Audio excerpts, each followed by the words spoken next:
ప్రభువైన యేసుక్రీస్తు వారి పరిశుద్ధ నామములో చేరొచ్చినటువంటి సోదరులకు సోదరీమణులకు అందరూ కూడా వందనాలు తెలియజేసుకుంటా ఉన్నాను. గత వారం నుండి ఇంతవరకు దేవుడు మనల్ని కాపాడి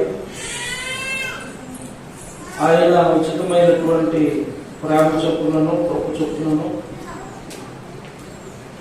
మనకు అనుగ్రహించినటువంటి సహాయం కొరకు దేవునికి స్తోత్రాలు, స్తుతులు, కృతజ్ఞతలు చెల్లించుకుంటా ఉన్నాను. ఈ సమయంలో దైవ గ్రంథం నుండి ఒక ప్రత్యేకమైనటువంటి అంశాన్ని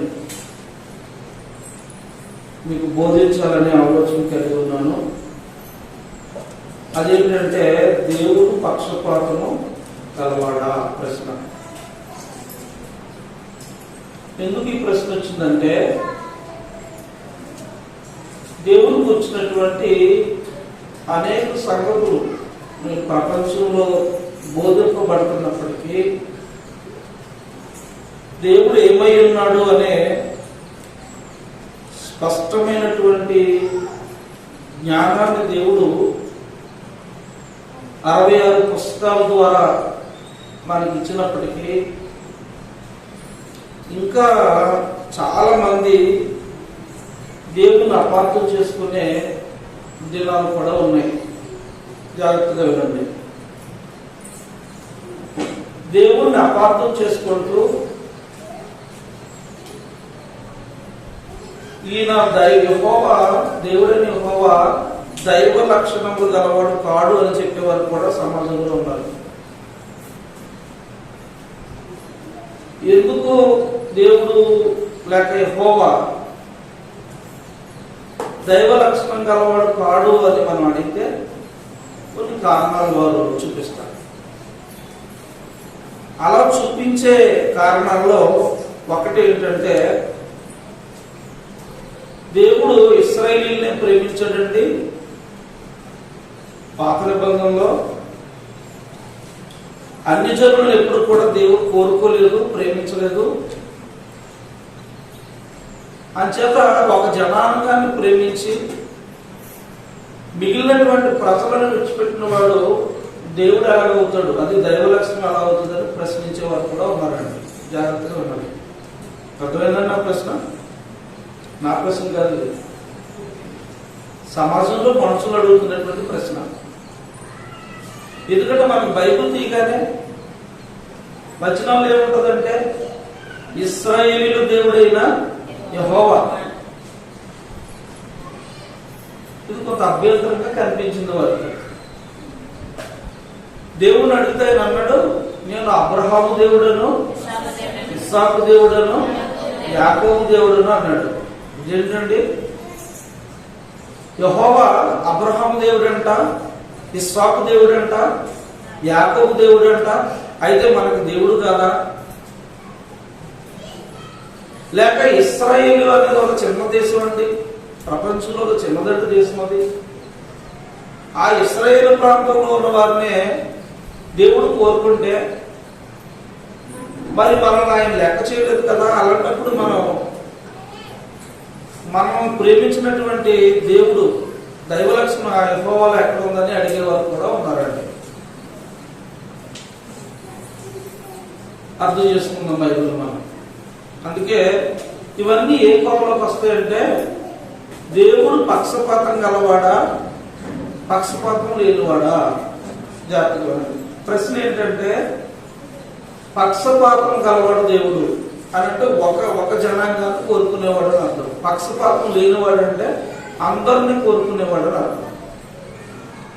అసలు దేవుడు ఎలాంటి వాడు? ఇవన్నీ మనం కొంత నేర్చుకుంటాం, వింటాం. ఇంకా పరిపూర్ణంగా నేర్చుకోవాల్సిన అవసరం ఇప్పుడు ఉంది. ఎందుకంటే ఇలా ప్రశ్నిస్తారు, మిమ్మల్ని కూడా ప్రశ్నిస్తారు, మీకు చూపిస్తారు బైబిల్లో నుంచి. మిమ్మల్ని ప్రశ్నించడం కాదు, మీకు బైబిల్లో చూపిస్తారు ఏమని? అబ్రహాము దేవుడును, ఇస్సాకు దేవుడును, యాకోబు దేవుడునని వాళ్ళ దేవుడు అని చెప్తుంటే ఆ దేవుడు అట్టుకొచ్చి మా మీద రుద్దుతావేటని ప్రశ్నించేవారు కూడా ఉంటారు. చూపిస్తారు రిఫరెన్స్. చూపించినప్పుడు చదివినప్పుడు ఏమంటుందంటే ఇశ్రాయేలు దేవుడైన యెహోవా అని ఉంటుంది. ఇలాంటి చాలా రిఫరెన్స్ తీస్తారు. తీసేసరికి చాలా మంది ఏమనుకుంటారంటే నిజమే ఇశ్రాయేలు దేవుడైన యెహోవా ఉంది, కానీ మనమేమో అన్ని జనులు కదా, మనకే ఆయన దేవుడు, ఈయనేంటి ఒక జనాన్ని కోరుకున్నటువంటి ఆయన దైవలక్ష్మి ఇంకెక్కడ అనుకునే వారు కూడా లేకపోలేదు. జాగ్రత్తగా ఉన్నాం. అంచేత బైబిల్ని మనం పరిశీలన చేయవలసిన సందర్భంలోకి వచ్చినప్పుడు నిర్గమాకాండం 2వ అధ్యాయం 25వ వచనాన్ని పరిశీలన చేద్దామండి. నిర్గమాకాండం 2వ అధ్యాయం 25వ వచనాన్ని పరిశీలన చేయబడుతున్నాం. దేవుడు ఇశ్రాయేలులను చూచెను, దేవుడు వారి యందు లక్ష్యముంచెను. జాగ్రత్తగా ఉన్నారు కదండి. ఎవరు చూసారట దేవుడు? ఇశ్రాయేలు అంటే ఎవరండి? యాకోబు సంతానం. ఎందుకంటే దేవుడు యాకోబు పేరునే ఎలా మార్చాడు? ఇశ్రాయేలుగా మార్చాడు. అబ్రహాం కుమారుడు ఇస్సాకు, ఇస్సాకు కుమారుడు యాకోబు, యాకోబుకి 12 మంది కుమారులు. వారంతా ఎవరు? ఇశ్రాయేలీయులు. వారి సంతానం అంతా ఇశ్రాయేలీయులు. దేవుడు అంటున్నాడు మళ్ళా చదవండి. దేవుడు ఇశ్రాయేలులను చూచెను, దేవుడు వారి యందు ఇశ్రాయేలీయులను లక్ష్యముంచెను.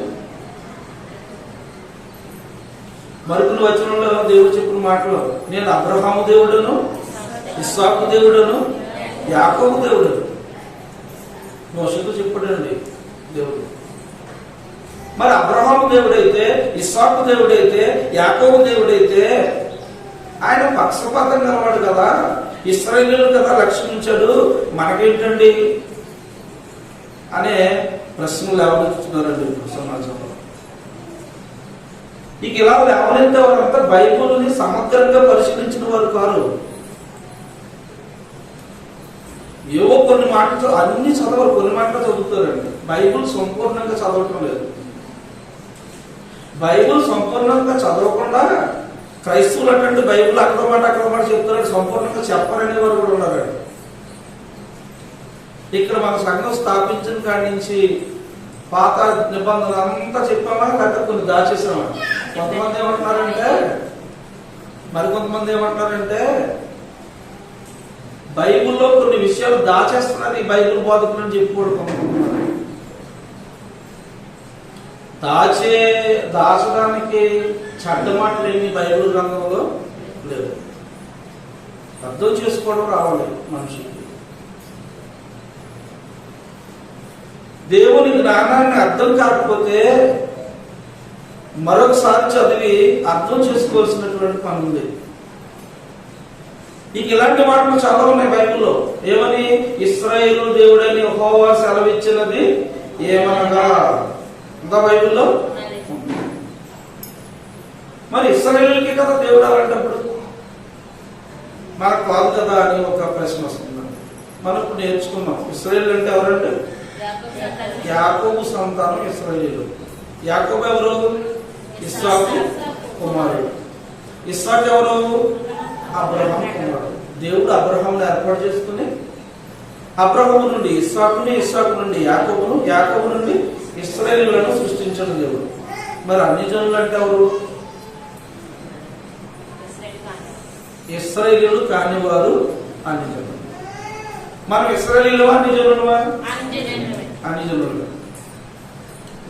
ఇశ్రాయేలు కాని వారు అన్ని జనులు అయితే అసలు ఈ అన్ని జనులు అనేవారు ఎలా పుట్టారు?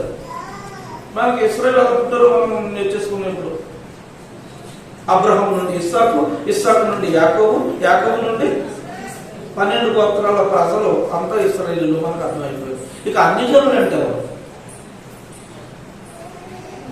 అన్ని జనులు అంటే ఎవరంటే అబ్రహాముకి ఇస్సాకు కాకుండా ఇంకో కుమారుడు పుట్టాడు. ఎవరైనా?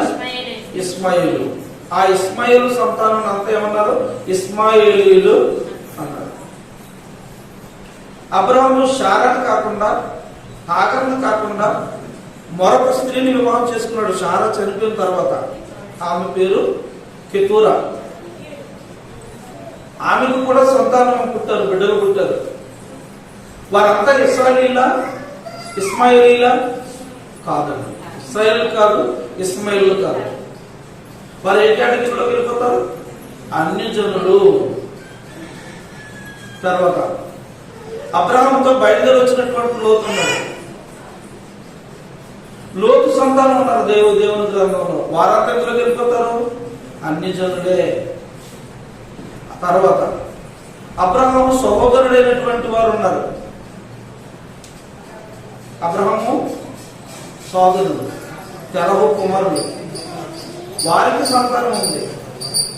వారంతా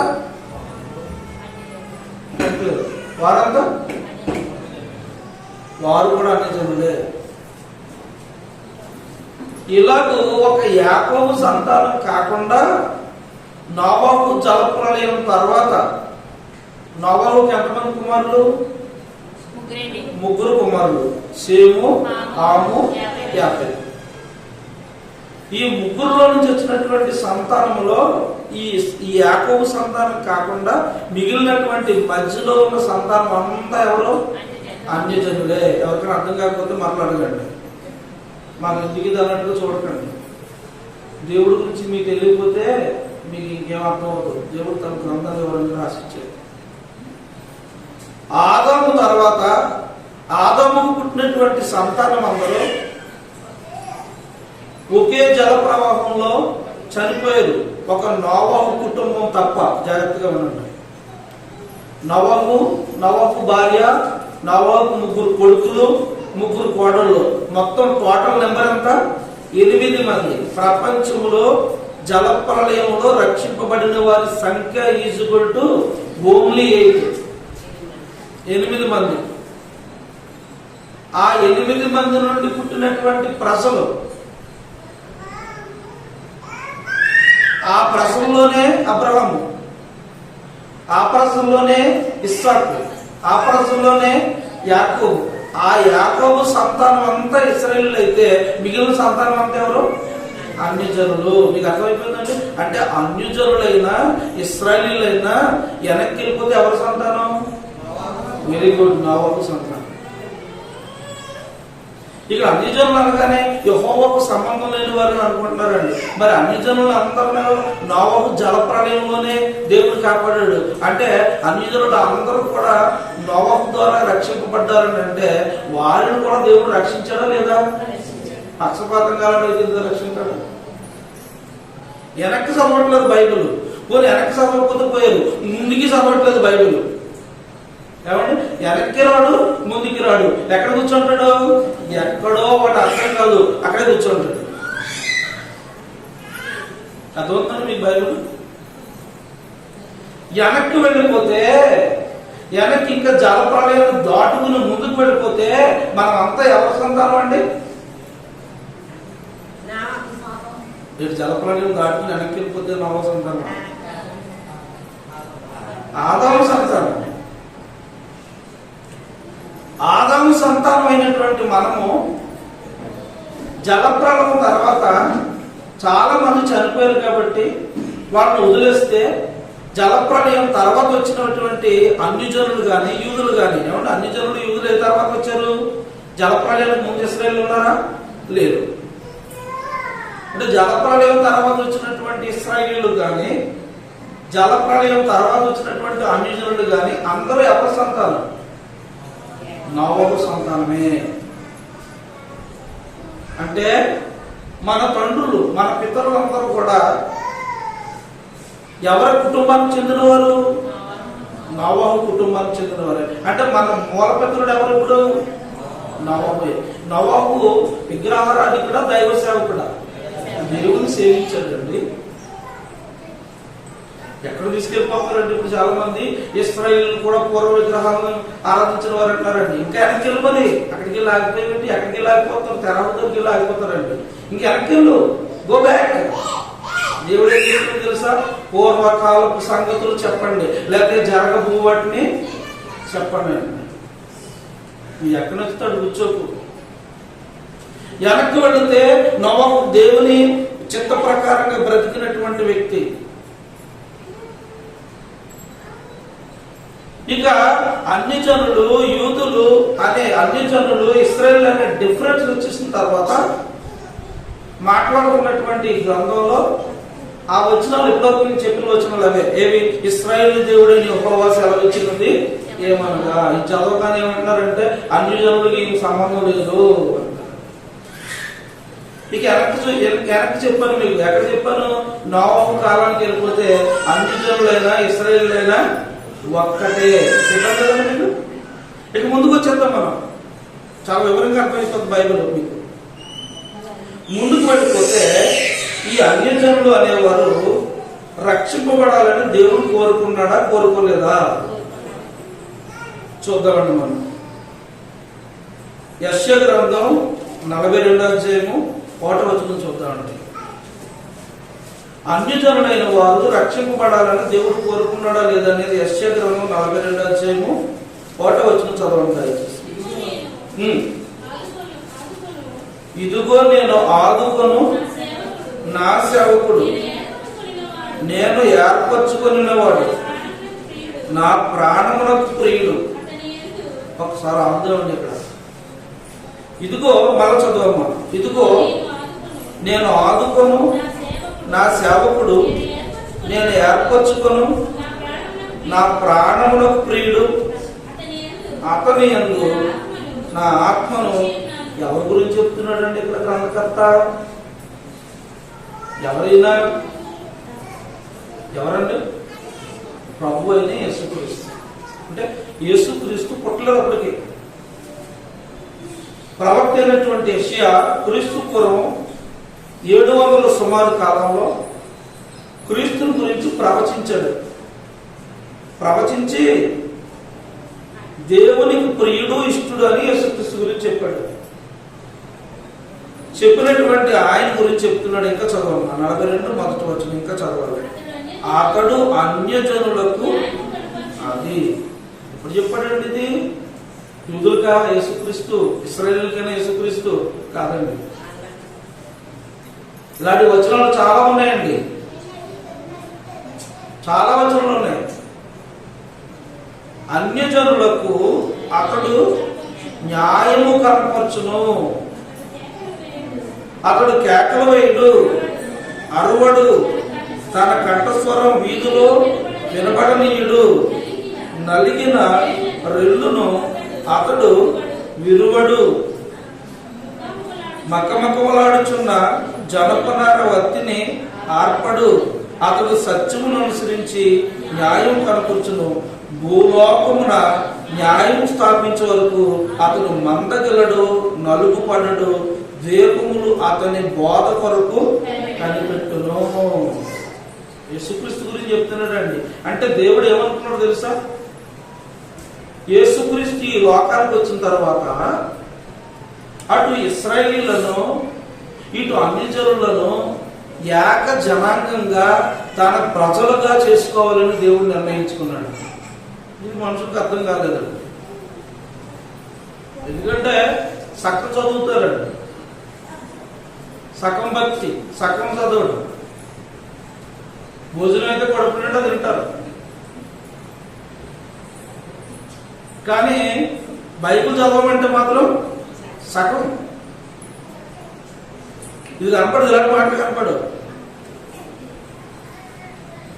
తండ్రి అయినటువంటి దేవుడు ప్రభు అయిన యేసుక్రీస్తు ద్వారా అన్యజనులను, యూదులను, ఇశ్రాయేలులను ఒకటిగా చేసి సంఘముగా, దేవుని రాజ్యముగా నిర్మించాలని జగత్తు పునాది వేయబడక మునిపి అనుకున్నాడు.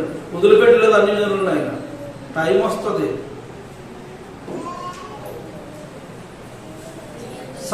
సమయం నిర్ణయించుకున్నాడు. తన కుమారుల ద్వారా ప్రపంచ ప్రజలందరినీ కాపాడాలని దేవుడు అనుకున్నాడు అండి.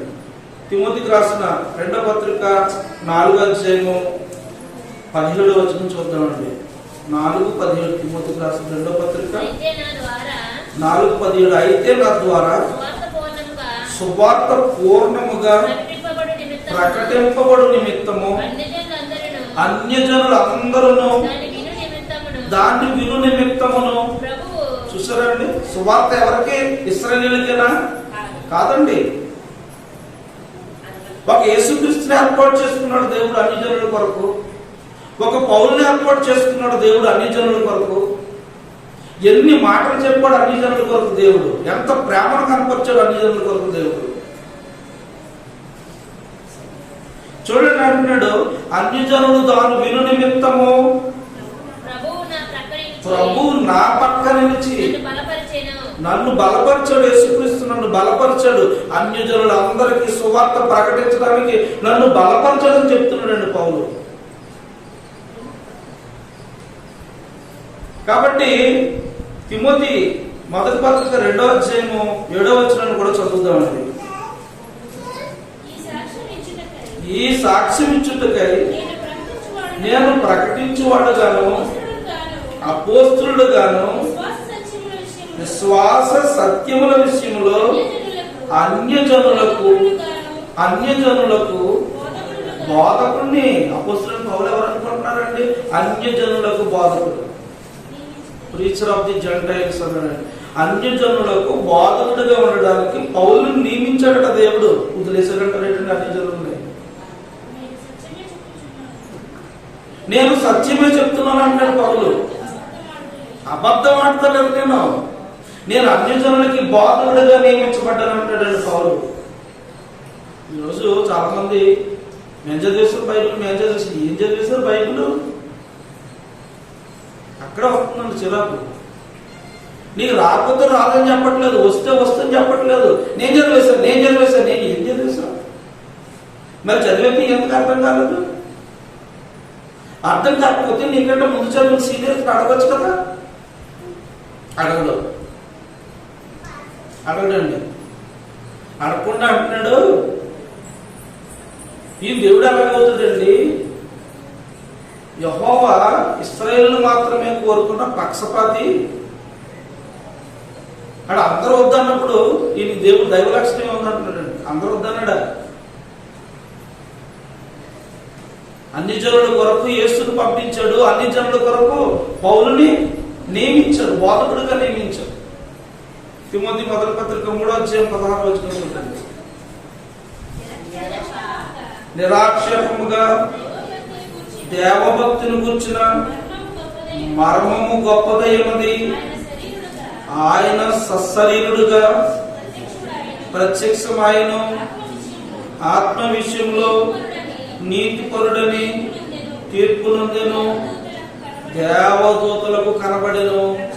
రక్షకుడని జనములలో, ఇక్కడ తెలుగులో జనములలో, ఇంగ్లీష్లో అయితే అన్య జనములలో, జెంటైల్స్ అన్నాడు. సువార్త ఎలా ప్రకటింపబడిందో చెప్పమంటారా? మొదట యెరూషలేములో ప్రకటింపబడింది, తర్వాత యూదయ సమరయలో ప్రకటింపబడింది, ఆ తర్వాత భూదిగంతాల వరకు సువార్త వచ్చేస్తుందండి.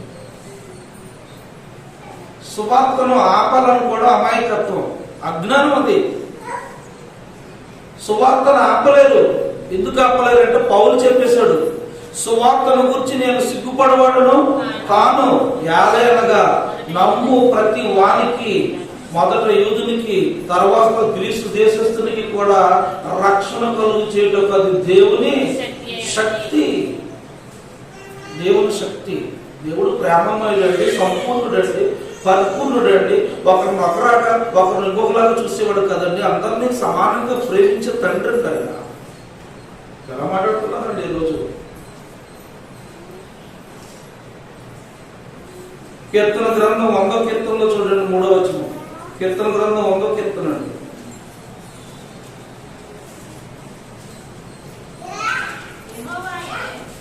యెహోవాయే దేవుడని తెలుసుకోనండి. మొదటి వచనం చదువుతామండి. మొదటి వచనం చదవడం బాగుంటుంది. సమస్త దేశములారా, ఏమంటే సమస్త దేశములారా అన్నాడా లేదండి? ఇశ్రాయేలు దేశానికేనండి, మన దేశానికి కాదని ఉన్నారు. సమస్త దేశములారా యెహోవాకు ఉత్సాహధ్వని చేయుడి, సంతోషముతో యెహోవాను సేవించండి సమస్త దేశములారా, ఆల్ ల్యాండ్స్. కాబట్టి దేవుడు పక్షపాతం గలవాడు కాడు. దేవుడు ఇశ్రాయేలును ప్రేమించాడా? ప్రేమించాడు, అయితే అన్ని జనులను ప్రేమించలేదా? అన్ని జనులను కూడా ప్రేమించాడు.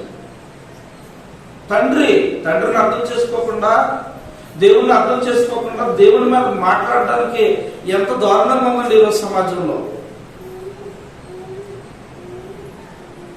రోమీయులకు రాసిన పత్రిక 3వ అధ్యాయం 29-30 వచనం చూడండి. దేవుడు యూదులకు మాత్రమే దేవుడా ప్రశ్నిస్తాడండి పౌలు గారు. నిజంగా అన్ని జనులకు బాధపడు కదండి ఆయన, అందుకు అడుగుతున్నాడండి.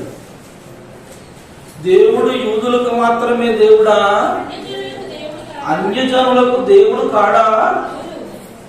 అవును, అన్యజనులకును దేవుడే, దేవుడు ఒక్కడే గనుక ఆయన సున్నతి గలవారిని విశ్వాసం మూలంగాను, సున్నతి లేని వారంటే అన్యజనులు, సున్నతి గలవారంటే ఇశ్రాయేలీయులు, సున్నతి లేని వారంటే అన్యజనులు,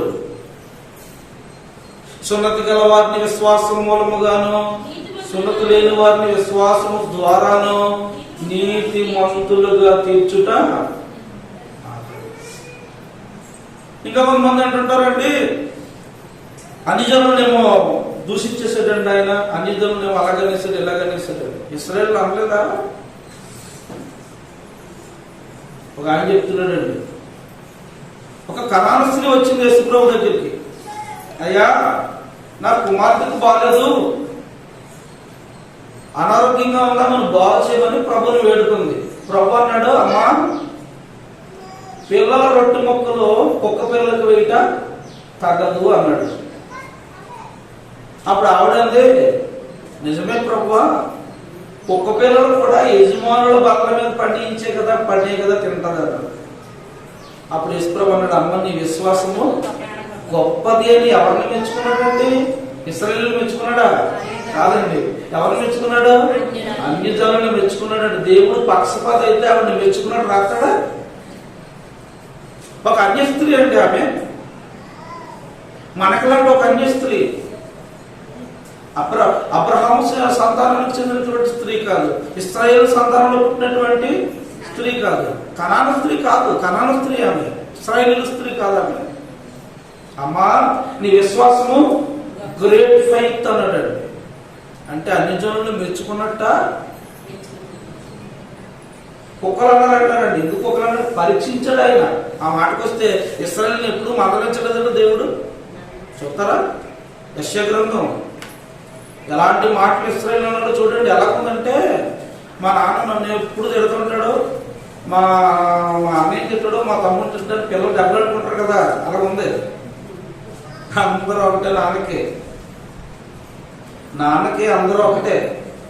యెషయా గ్రంథం 1వ అధ్యాయం చూడండి, 1వ అధ్యాయం 2వ వచనం.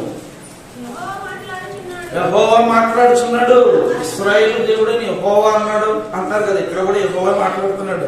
యెహోవా మాట్లాడుచున్నాడు, ఆకాశం ఆలకించు, భూమి చెవియొగ్గు, నేను పిల్లలను పెంచి. ఏ పిల్లల గురించి చెప్తున్నాడు ఈ మాట? ఏ పిల్లల గురించి చెప్తున్నాడండి? ఇశ్రాయేలీయులనే తన పిల్లల కొరకు చెప్తున్నాడండి. మనం ఆయన పిల్లలమే. ఇక్కడ మాత్రం చెప్పేది ఎవరి కొరకు? ఇశ్రాయేలీయుల కోసం చెప్తున్నాడండి. చదవండి.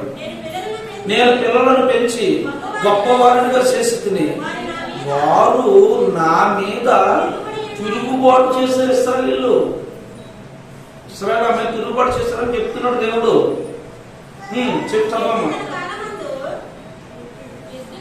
ఎద్దు తన కామందు నెరుగును, గాడిద తన సొంత వాణి దొడ్డ తెలుసుకొనును. ఇశ్రాయేలులకు తెలివి లేదు, నా జనులు యోచింపరు.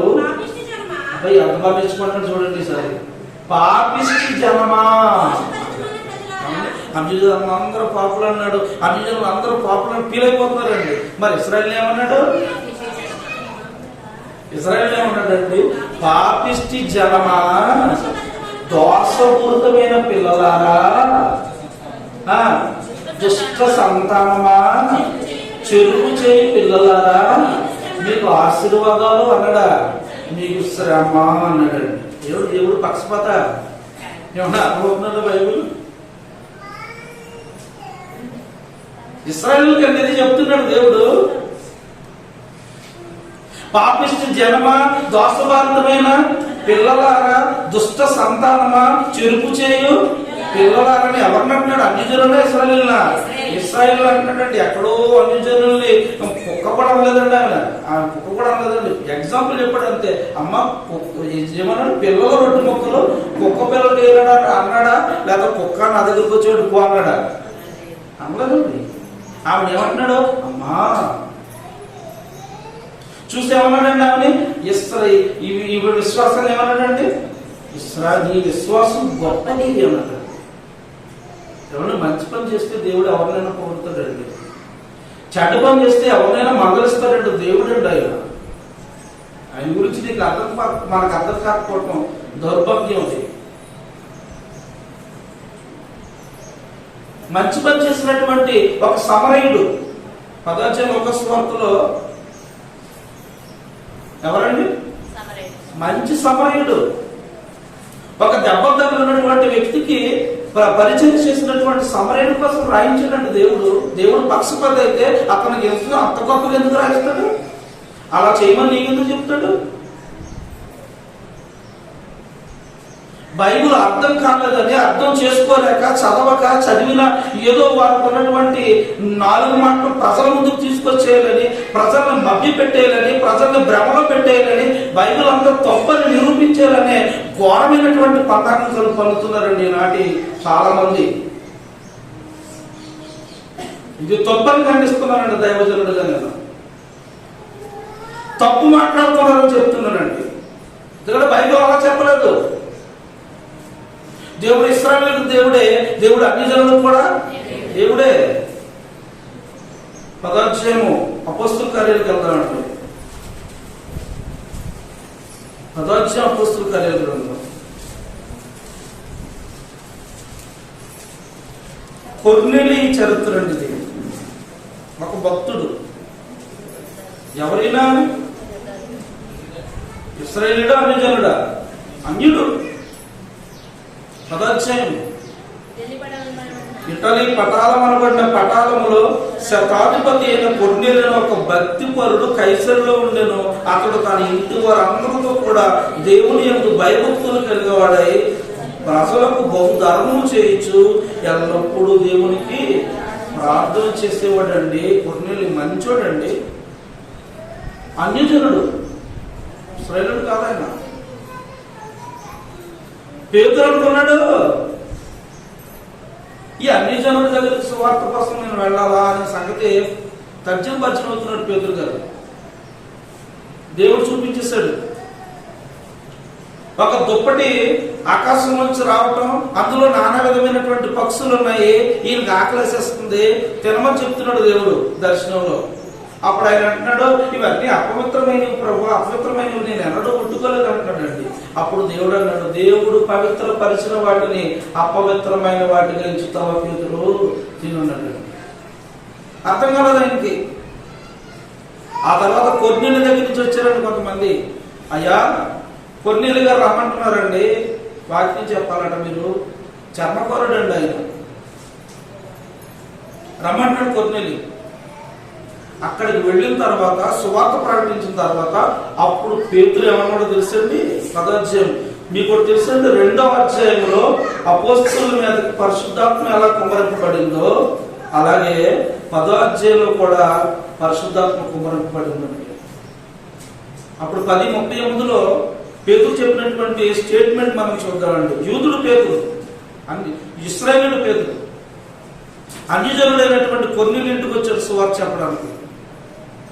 అప్పుడు ఏమన్నాడు చూడండి, 38 వచ్చింది.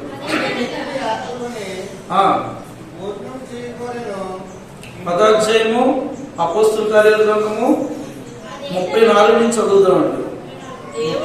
దేవుడు పక్షపాతి కాడని నిజముగా గ్రహించి ఉన్నాను. గ్రహించాలండి ప్రియమైన సోదరులు సోదరిమణులు. దేవుడికి పక్షపాతం లేదని గ్రహించాలని నా మనవి. పేతురు గ్రహించడు. అపొస్తలుల్లో ఒక గొప్పవాడిగా ఎంచబడినటువంటి పేతురు పొరపాటు పడ్డాడు ఒక దినాన్ని. ఇప్పుడు గ్రహించాడు.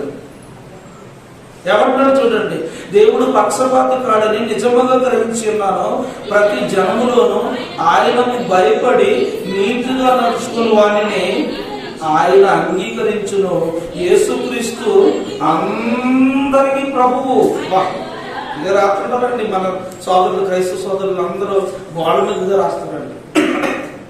యేసుక్రీస్తు అందరికీ ప్రభువు. మన దేశానికి కాదు, ఆ దేశానికి కాదు, ఈ దేశానికి కాదు అంటారు ఏంటండి? యేసుక్రీస్తు అందరి వరకు చనిపోయాడు. అందరినీ పిలిచాడు యేసుక్రీస్తు. 11 లోకాసు వార్త 11:26 ఏమన్నాడండి? 11 అధ్యాయం లోకాసు వార్త 28 ప్రయాసపడి భారం మోసుకొనుచున్న ఇశ్రాయేలీయులారా అనడా సమస్త ప్రజలారా. ఏంటంటే దేవుని ప్రేమ. ఇక్కడ కూర్చున్న మన మీద ప్రేమ ఉంది, ఇక్కడికి రాని బయట ఉన్న ప్రజల మీద కూడా ఆయన ప్రేమ ఉంది. ఒక గొర్రె నశించిపోతే 99 వాటిని విడిచిపెట్టి ఆ గొర్రె కొరకు వెళ్ళాలని చెప్పాడనంటే అర్థం ఏంటి? అందరూ కావాలని అంటే ఆయన ప్రేమ. నేను వద్దని నువ్వు డిసైడ్ అయిపోతావేంటి? డిసైడ్ అయిపోతానండి. నన్ను వద్దన్నాడు, నన్ను ఇలాగన్నాడు, నన్ను అలాగన్నాడు. ఎక్కడన్నా నన్ను తిట్టేసాడు పెడతాడు తండ్రి. తప్పు చేస్తే మందలిస్తాడు తండ్రి. పోషించే తండ్రి కదండి. అందరిని పోషిస్తున్నాడా? సగం మందిని పోషిస్తున్నాడా? మందరిని పోషిస్తున్నాడు ఆయన.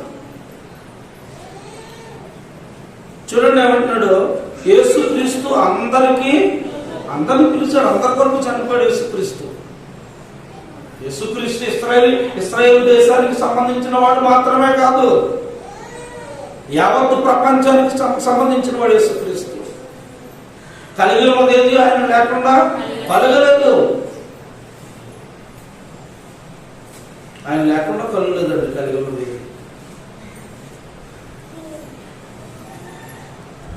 యేసుక్రీస్తు ప్రభట ఎవరంటే 38 మళ్ళా చదవండి. 36 వచనం కదా. యేసుక్రీస్తు అందరికీ ప్రభువు. ఆయన ద్వారా దేవుడు సమాధానకరమైన సువార్తను ప్రకటించి అదండి వర్తమానం. అందుకే యేసుక్రీస్తు పుట్టినప్పుడు ఏమన్నారండి? చదువుదామా లోకస్వార్త చదువుదామండి. యేసుక్రీస్తు పుట్టినప్పుడు ఏమన్నా చదవండి. లోకస్వార్త 2వ అధ్యాయం అండి.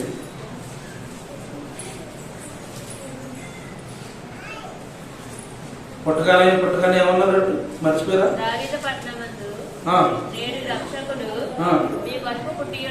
పుట్టి ఉన్నాడు, ఈయన ప్రభువైన క్రీస్తు, దానికి ఇదే మీకు కానవాలి. 10వ వచనం చూడండి.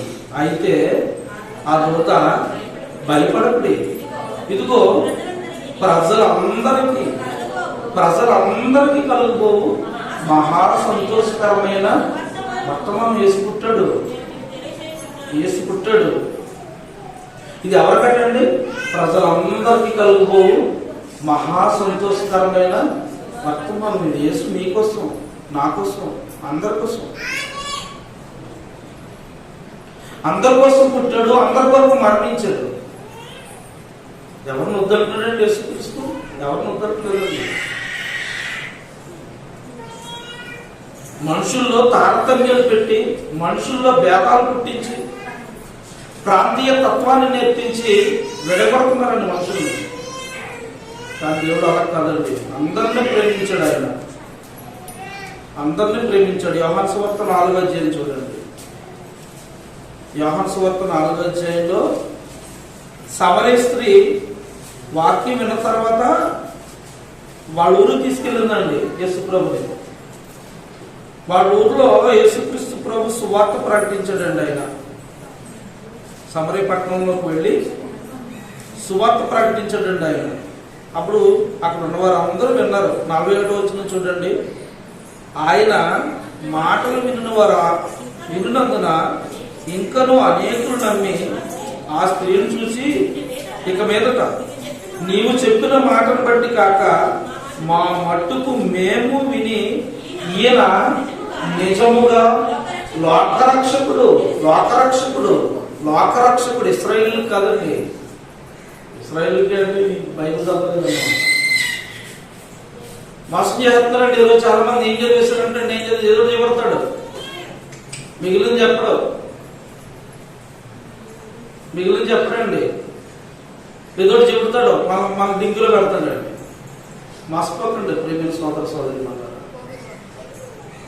ఏమన్నాడు చదవరు కదండి. లోకరక్షకుడని నిజముగా మేము తెలుసుకున్నాం. ఎవరు? యేసుక్రీస్తు నిజమైనటువంటి లోకరక్షకుడు. యేసుక్రీస్తు అందుకే రండి ఏమన్నాడంటే 28వ అధ్యాయం 18 నుంచి 28వ అధ్యాయము 18 వచ్చింది చదువు. మత్తయి సువార్త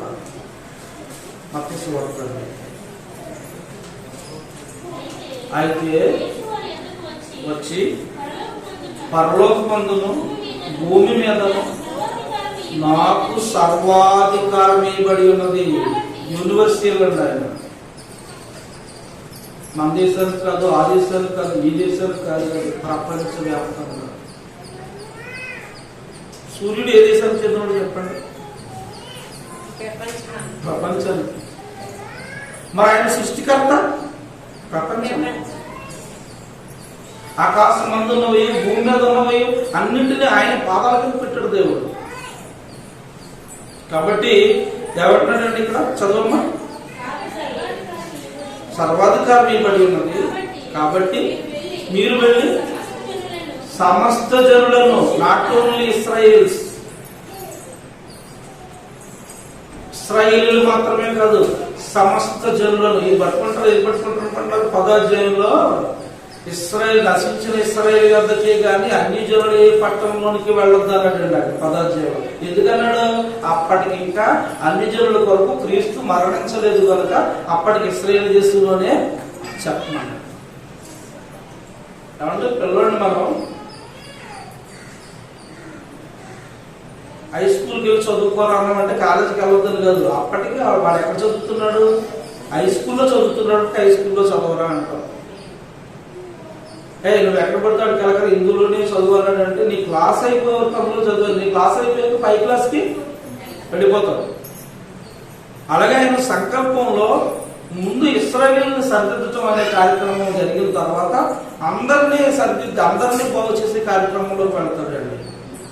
అందరినీ బాగు చేసే కార్యక్రమం వెళ్ళిపోయి ఏమన్నాడంటే మీరు వెళ్ళి సమస్త జనులను శిష్యులుగా చేయండి. మార్కు సువార్త 16వ అధ్యాయము 15వ వచనం.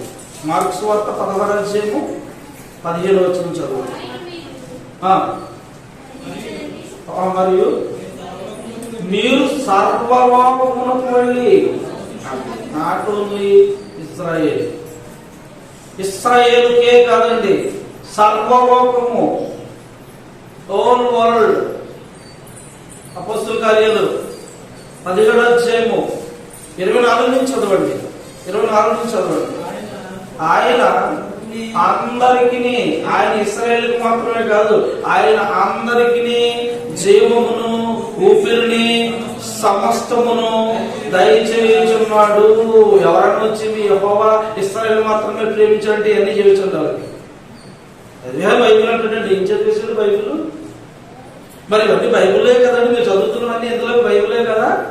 బైబిల్ ఆయన దేవుడు అందరికీ జీవమును, ఊపిరిని, సమస్తమును దయచేయుచున్నాడు.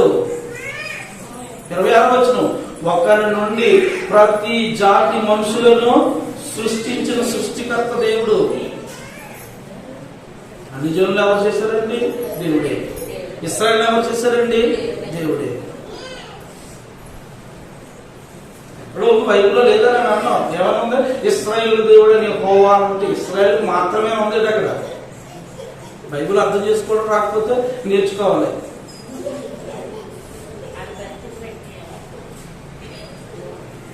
ఎఫెసీయులకు రాసిన పత్రిక 2వ అధ్యాయం.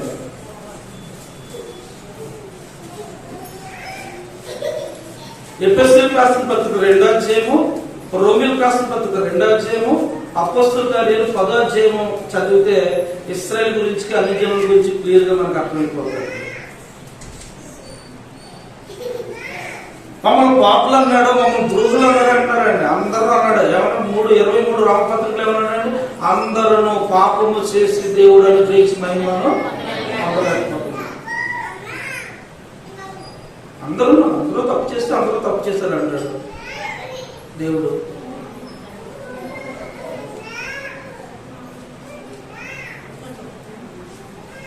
ఎఫెసీయులకు రాసిన పత్రిక 2వ అధ్యాయం.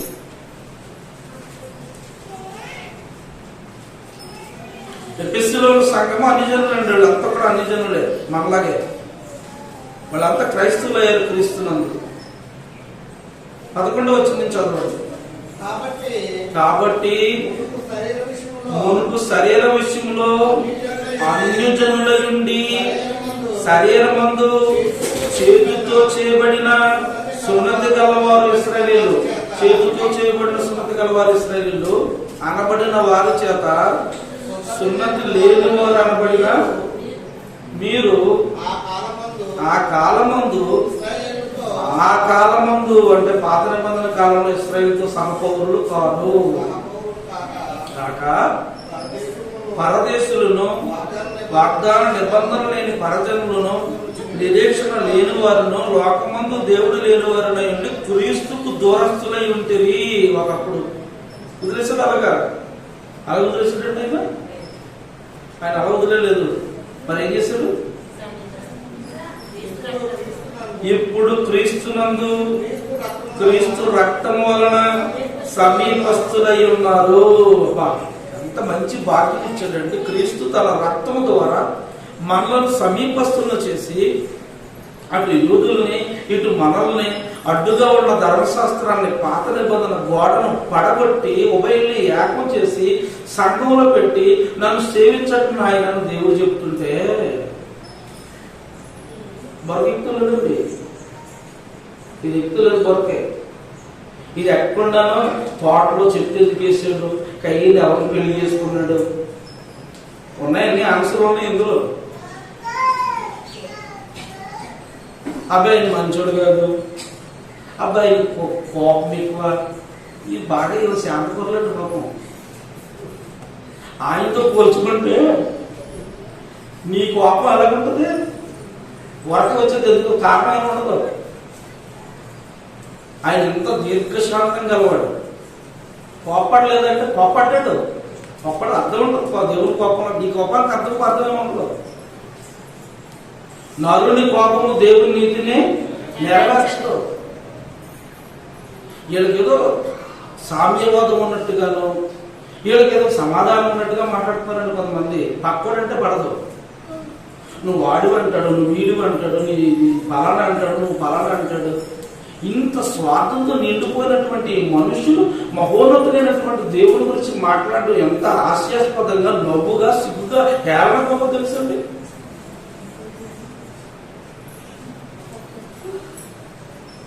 చదివేద్దాం బైబిల్ చదివి బయట చదివడం కాదు, ఇక్కడ చెప్తున్నటువంటి విషయాలు చూడండి.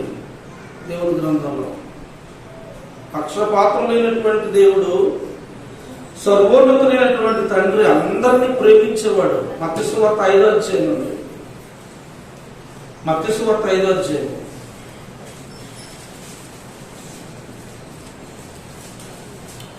చివరి వచనాలు చదవండి. మత్తయి సువార్త 5వ అధ్యాయం చివరి వచనాలు.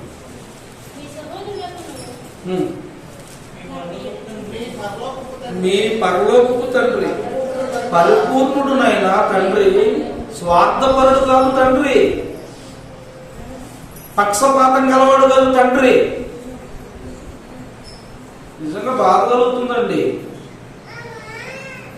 దేవుని గురించి చెప్పాలని ఇంతకు ముందు నేను అనుకున్నాను, కానీ చాలా మంది విన్నాం కదా అని మొదలెట్టలేదు.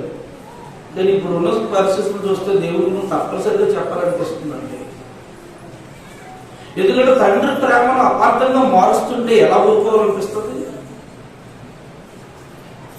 మీ పరలోక తండ్రి యేసుక్రీస్తు చెప్తున్నాడండి, మీ పరలోక తండ్రి పరిపూర్ణుడు నాయన అని చెప్తున్నాడండి. పరిపూర్ణుడు కనుక మీరును, మనకే స్వార్థం, మనకే అసూయ, మనకే ఈర్ష్య, మానవులకి, మనకంటే దేవుడు నమ్ముకున్న మనకని కాదండి, మనుషులైన వారికి. అలాగంటే దేవుడు నమ్ముకున్నాడు కదా, దేవుడు నమ్ముకున్నాడు కూడా అలాగంటది ఎదుర్కొంటుంది ఉన్నవాళ్ళు అందరికీ. మనకున్న చెడ్డ గుణాలన్నీ దేవునికి అంటగట్టి ఈ దేవుడు ఎలాగవుతాడండి? ఇది దైవ లక్షణం లేదండి. ఎవరి గురించి మాట్లాడుతున్నారు? దేవుడి గురించి. చూడండి ఏమంటున్నాడు, మీ పరలోక తండ్రి పరిపూర్ణుడు కనుక మీరును పరిపూర్ణులుగా ఉండు. అంతేకాదు, అయిపోయిందా? 47వ వచనం చూడండి.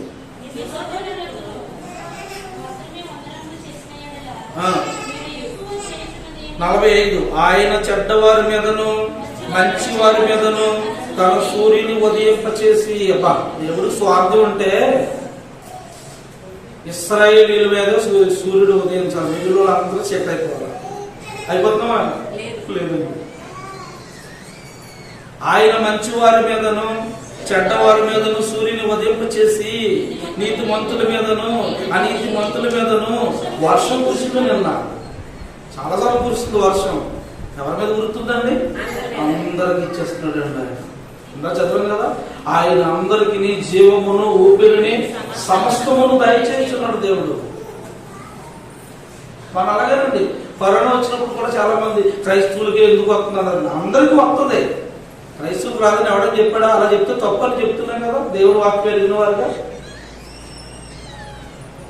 ఎవడే మీరు గ్రామం నుంచి మందిరానికి వస్తున్నారు, దేవుడు నమ్ముకుంటే మీ కరోనా రాదు, కష్టాలు రావాలి నేను ఎప్పుడో చెప్తున్నా. ఇంకా నిలబడి చెప్పండి, నేను చెప్పుకున్నారు ఉంటే ఉంటారు. అలా చెప్పడం తప్పు. అమెరికాకి ఎందుకు వచ్చింది? క్రైస్తవ దేశం కదా. లండన్కి ఎందుకు వచ్చింది? క్రైస్తవ దేశం కదా. ప్రారంభంలో ఇలాగ అనుకున్నాడు, అన్ని దేశాలకి వస్తుందండి. నీకు వచ్చిందని బాగలేదు, నీకు వచ్చిందా, నువ్వు బాగున్నావా లేదా, నువ్వు అవి చూసుకోవట్లేదండి. నాకు రాకూడదని కోరుకోవట్లేదు. ఆడికి ఎందుకు వచ్చింది, వీడికి ఎందుకు వచ్చింది, ఇవన్నీ నీకు ఏం తెలుసు దేవుడి జ్ఞానం గురించి? అందరూ సమానంగా దేవుడికి. తర్వాత చూడండి ఏమంటున్నాడు, మంచి వారి మీదను చెడ్డవారి మీదను సూర్యుని ఉదయింపు చేసి నీతి మంతుల మీదను అనీతి మంతుల మీదను వర్షం కురిపించుచున్నాడు. మీరు మిమ్మును ప్రేమించు వారిని ప్రేమించినట్ల మీకు ఏం ఫలం కలుగును? క్రైస్తవ సోదర సోదరులు చెప్తున్న మాట్లాడేది, మిమ్మల్ని ప్రేమించే వారిని ప్రేమిస్తే మీకు ఏం ఫలం కలుగుతుంది అని అడుగుతున్నాడు అండి. శంకరులను అలాగ చేయించున్నారు కదా, మీ సహోదరులకు మాత్రం వందనం చేసినట్ల మీరు ఎక్కువ చేయించున్నదేమి, అన్ని జనులను అలాగ చేయించున్నారు కదా. మీ పరలోక తండ్రి పరిపూర్ణుడు కనుక మీరును పరిపూర్ణుడుగా ఉండాలి. దేవుడికి ఏం పక్షపాతం లేదండి, అందరూ సమానం దేవుడికి. అందరినీ ఎవరు పరలోకం తీసుకెళ్ళడానికి ఎవరు తీసుకెళ్తారంటున్నాడండి? అందరూ ఎవరైనా నమ్ముకోవచ్చు ఆయన. కాకపోతే ఎవరైనా ఆయన నమ్ముకుని విశ్వసించి ఆయన మార్గంలో నడవడానికి ముందుకు రావాలి, సిద్ధపడవాలి. అప్పుడు నిత్య జీవానికి మనం చేరుకుందాం, సత్క్రియలు ఒప్పుగా చేస్తే. రోమిలికి రాసిన పత్రిక 2వ అధ్యాయం ముగించేస్తాం. రోమిలికి రాసిన పత్రిక 2వ అధ్యాయం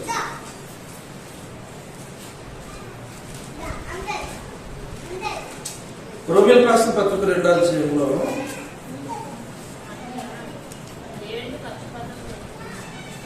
చదువు ఎన్నవుతుంది?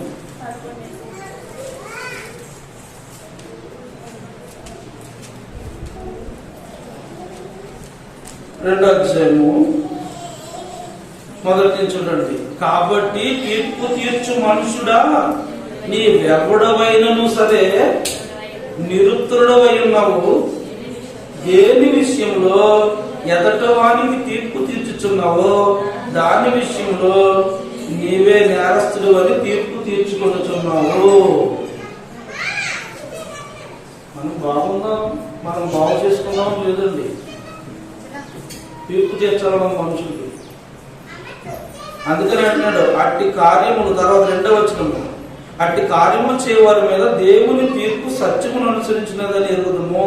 కాబట్టి అట్టి కార్యము చేయవారికి తీర్పు తీర్చు వాటిని చేయుచున్న మనుషుడా, నీవు దేవుని తీర్పు తప్పించుకుందావు అని అనుకుందువా? టైం ఉంటుందండి. మేము దేవుడిని ఎదురు చెప్తాం, మమ్మల్ని ఏం చేయలేదని కొంతమందికి అనుకుంటున్నారు. మారు మనసు దయచేస్తాడు, మార్పు చెందితే మంచిదే, లేకపోతే ఎవరికైనా తీర్పు తీర్చే అధికారం దేవునికి ఉంటుందండి. 2వ అధ్యాయం చూడండి ఏమన్నాడు, 8వ వచనం చూడండి. అయితే భేదం పుట్టించి సత్యమునకు లోబడక దుర్నీతికి లోబడి వారి మీదకి దేవుని ఉగ్రతయు రౌద్రం వచ్చును. దుష్కార్యం చేయి ప్రతి మనుషుని ఆత్మకు. పక్షపాతం ఏం లేదండి, అందరికీ. మొదట యూదునికి, తర్వాత గ్రీసు దేశస్తులకు కూడా శ్రమయు వేదన కలుగును. అందరికీ దేవుని మాట వినకుండా భేదాలు పుట్టిస్తే ఉగ్రత అందరికీ వస్తారు. దేవుని మాట వింటే సత్క్రియలు చేయొచ్చు ప్రతి వారికి, మొదట యూదునికి గ్రీసు దేశస్తులకు కూడా మహిమయు ఘనతయు సమాధానము కలుగును. నువ్వు చేసే పనిని బట్టి. 2వ అధ్యాయంలో చెప్పాడు, యూదులను గొప్పతనం చెప్పలేదు. 2వ అధ్యాయం 10వ వచనం, యూదులు అని పేరు పెట్టుకుని ధర్మశాస్త్రం ఆచరించి దేవుని అతిశయపడుచున్నావు కావా? దేవుని చిత్తం ఎరిగి ధర్మశాస్త్రం ఉపదేశం పొందిన వాటిపై శ్రేష్టమైన వాటిని మెచ్చుకునిచున్నావు కావా? జ్ఞాన సత్య స్వరూపమైన ధర్మశాస్త్రం కలవాడమైంది. నేను గుడ్డివారికి త్రావు చూపువాడును, చీకటిలోని వారికి వెలుగును, బుద్ధిహీనులకు శిక్షకుడును, బాలులకు ఉపాధ్యాయులను నీ అంతటి నీవే ధైర్యం వహించుకునిచున్నావు కావా? ఎదుటి వారికి బోధించు, నీకు నీవే బోధించుకున్నావా అన్నాడు ఎదుటి గురించి. కాబట్టి ప్రియమైన వారా, దేవుని దృష్టిలో ఇప్పుడు యూదులైనా అనుజనులైనా, పాత నిబంధనలో కూడా మంచి చేస్తే యూదులు మెచ్చుకున్నాడు, మంచి చేయకపోతే యూదులను మందలించాడు. అన్యజనులు కూడా మెచ్చుకున్నాడు. మన సాక్ష్యం బట్టి మంచి పని చేసిన వారు ఎవరైనా మెచ్చుకున్నాడు దేవుడు. దేవుని ప్రేమ సంపూర్ణమైనది, పరిపూర్ణమైనది, పక్షపాతం లేనటువంటి ప్రేమ. దేవుడు పక్షపాతం లేనివాడండి. మన దేవుడే పక్షపాతి, ఇంకా దేవుడు పక్షపాతం లేనివాడు. సర్వోన్నతుడైనటువంటి దేవుడు ఒకప్పుడు నేను ఇశ్రాయేలు దేవుడు అని చెప్పిన మాట అయితే, అలాగని అన్యజనులకు దేవుడు కాదని మనం అనుకోకూడదు. ఎందుకంటే దేవుడు ఒకటే కనుక ఇశ్రాయేలుకి ఆయనే దేవుడు, అన్యజనులకు ఆయనే. మూలం ఒకటే. ఇశ్రాయేలు నోవహు సంతానం నుంచి వచ్చిన వారే, అన్యజనులైన నోవహు సంతానంలో నుంచి వచ్చిన వారు. ప్రపంచ ప్రజలందరినీ కూడా కలిగించిన వాడు దేవుడు ఒకటే. కాబట్టి ఈ యొక్క విషయాలు శ్రద్ధగా మనస్కరించవలసిందిగా కోరుతున్నాను. ఎందుకనంటే దేవుని గురించినటువంటి, ఆయన మనసును గురించినటువంటి విషయాలు మనం అర్థం చేసుకోవాలంటే, లేకపోతే దేవుడు మనకు అర్థం కాకపోతే ఆయన మనం చూపించలేము లోకానికి. ఆయన మనం ప్రకటించలేని లోకానికి. అంచేత సర్వోన్నతులైన దేవుని గురించి ఈరోజు మనం ఏం తెలుసుకున్నామంటే, దేవుడు ఎవరైనా పక్షపాతం లేనివాడు దేవుడు. దేవుడు యూదులను ప్రేమిస్తాడా? ఇశ్రాయేలును ప్రేమిస్తాడా? ప్రేమిస్తాడు. అన్ని జనులను ప్రేమిస్తాడా? ప్రేమిస్తాడు. యేసుక్రీస్తు నీతిమంతులు ప్రేమించాడా? ప్రేమించాడు. పాపులను కూడా ప్రేమిస్తాడా? ప్రేమిస్తాడు. మార్పు చెంది ఆయన చోటు చెందితే ఎవరినైనా ప్రేమిస్తాడు. ఆయన చిత్త ప్రకారంగా నడిస్తే ఎవరినైనా నిత్య జీవంలో తీసుకెళ్ళిపోతాడు. ఈరోజు మనం దేవుని నమ్ముకున్నాం అంటే మనమే గొప్పవాళ్ళు అంటారా? లోకంలో ఎవరు గొప్పవాళ్ళు లేదంటారా? ఉన్నారు. వారు దేవుని కుమారులు కావా? వారు దేవుని కుమారులు. తప్పిపోయిన కుమారుడు తప్పిపోయిన దగ్గర నుండి తండ్రి వద్దకు ఎప్పుడు వస్తాడని తండ్రి ఎదురు చూసినట్లుగా ఎప్పటికీ కూడా యేసుక్రీస్తు ద్వారా దేవుడు ఎదురు చూస్తున్నాడండి నశించిన వారితో. యేసుక్రీస్తు ఏం చెప్పాడు తెలుసండి? నశించిన దానిని వెతికి రక్షించడానికి మనుష్య కుమారుడు వచ్చాడు. ఆ మహాలోకాన్ని విడిచిపెట్టి శరీరధారిగా ఈ లోకానికి వచ్చి తను తగ్గించుకోవడం తక్కువైపోతుంది ఈ రోజు చాలా మందికి. యేసుక్రీస్తు సిలువ వేయబడ్డం ఆనాడు ఏమనగా ఉంది, ఈనాడు కూడా ఏమనగా ఉందండి కొంతమందికి. నీకోసం నిన్ను ప్రేమించి నిత్య జీవంలో ప్రవేశించి పెట్టాలని ఒక చేతగాని వాడిగా, ఒక సామాన్య మానవుడిగా మేకులకి వెళ్ళాడు. ఎలా మాట్లాడతాం తెలుసండి? 3 మేకుల మధ్య ఒక శవం అంటే శవమా, అనేక శవాలను సజీవులుగా చేసిస్తాడు. అది శవమైన అలాగంటారనే శవంగా ఉండిపోలేదండి ఆయన. 3 దినాన్ని సమాధుల నుండి సజీవుడిగా. శవం అంటే ఏదో సరదాగా ఉందంటే పిలిచే చనిపోతాడండి. పాత నిబంధన గ్రంథంలో శవాన్ని తీసుకెళ్ళి అందులో పెడతారండి.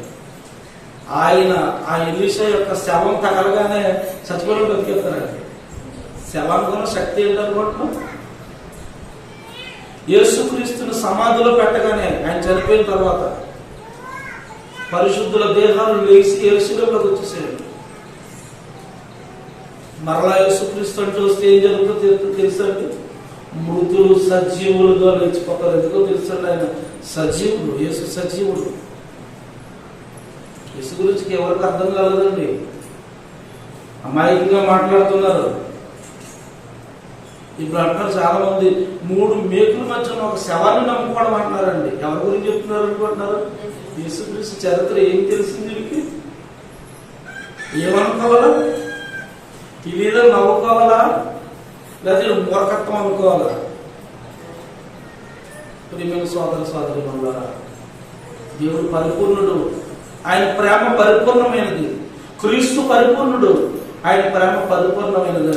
ఎప్పటికీ మనకేదో ఒకసారి ప్రార్థనకు వచ్చారనుకోండి, సంతోషిస్తాం. రాలేదనుకోండి, అయ్యో ప్రార్థన రాయించాలి అంటామండి. కానీ వారు కూడా రావాలని ఎదురు చూస్తే తండ్రి ప్రేమ అండి. ప్రతి కుమారుడు ఆయన కొరకు మారాలని తండ్రి ఎదురు చూస్తున్నారండి. ఆయన సత్యాన్ని నేర్చుకున్నటువంటి మనం ఉన్నట్టుగా ప్రపంచానికి చూపించాలండి. బైబిల్ పేరు చెప్పి బైబిల్లో ఉన్నవి చెప్తున్నామంటే మోళి చేస్తున్నారండి చాలా మంది. ముందు చెప్పాలి, వారికి సత్యవాక్యాన్ని ప్రకటించవలసిన బాధ్యత మన మీద ఉన్నది. శ్రద్ధగా మీ అందరికీ ప్రభునామంలో హృదయపూర్వకంగా